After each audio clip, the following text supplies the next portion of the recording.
ಇದು ಗುಟ್ಟು ನಿಮ್ಗೆ, ಎಲ್ಲೂ ಹೇಳಬೇಡಿ. ಎಜುಕೇಶನ್ ನಲ್ಲಿ ಗ್ರೂಪ್ ಎ ಪ್ರವರ್ಗ ಎಗೆ ಮಾದಿಗ ಸಮುದಾಯಕ್ಕೆ ಅಂತ ಕಾಲಾಗಿದೆ.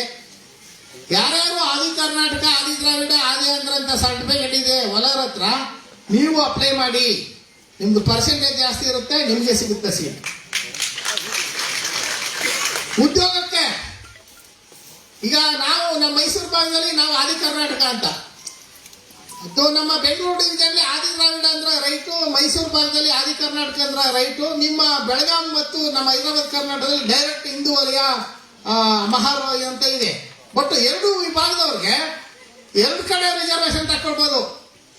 ನಾನು ಇಲ್ಲಿ ಮಿಕ್ಸ್ ಮಾಡಿರೋದ್ರಿಂದ, ಭಾಗ ಹಾಕಿರೋದ್ರಿಂದ ಗ್ರೂಪ್ ಎನು ತಕ್ಕೋಬಹುದು, ಗ್ರೂಪ್ ಬಿನು ತಕ್ಕೊಳ್ಬೋದು. ಆಯ್ತಲ್ಲ, ಅದು ಅವಕಾಶ ಇದೆ.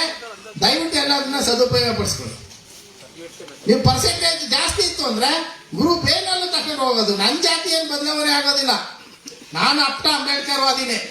ಆಯ್ತಲ್ಲ, ಹಾಗಾಗಿ ಉದ್ಯೋಗ ತಕೊಳ್ಬೇಕಾ? ಶಿಕ್ಷಣ ಮತ್ತು ಉದ್ಯೋಗದಲ್ಲಿ ನೀವು ಆದಿ ಕರ್ನಾಟಕ, ಆದಿ ದ್ರಾವಿಡ, ಆದಿ ಆಂಧ್ರ ಅಂತ ಏನ್ ಸರ್ಟಿಫಿಕೇಟ್ ಇದೆಯೋ ಅದನ್ನ ಹಂಗೆ ಇಟ್ಕೊಳ್ಳಿ. ನೀವು ಅಲ್ಲಿ ತಕೊಂಡು ಒಳಗಡೆ ನುಗ್ಗೋದಕ್ಕೆ ನಿಮ್ಗೆ ಒಂದು ಅವಕಾಶ ಇದೆ. ಇದನ್ನ ಇಂಟರ್ನಲ್ ಆಗಿ ಹೇಳ್ತಾ ಇದ್ದೀನಿ. ನೆಕ್ಸ್ಟ್ ಮುಂದೆ ಹೋಯ್ತು ಸರ್.